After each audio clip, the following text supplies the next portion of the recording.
that I came up here for fundraising for our redistricting ballot initiative. And but then of course, has been helping with that fundraiser. And she said to me almost 2 weeks ago, she says, while you're coming up here to the fundraiser, she says, it is very important, if you really want to win in this redistricting, which is very important, that you come by when we have our chamber event here.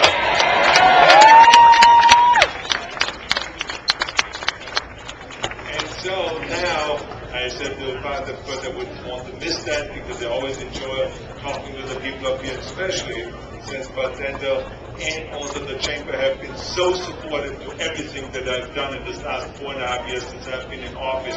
So a big hand to all of you, for all the great work that you've done.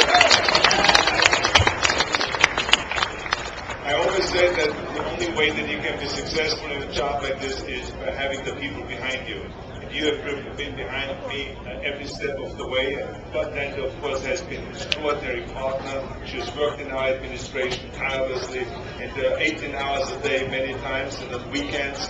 And then, of course, the chamber stole her away from me, and I still will not forget that. But anyway, it was a good move because you're working for someone great now, the great Chamber of Commerce, and of course, I love you, and I think that you've done an extraordinary job here. And so let's give a big hand to Bartender.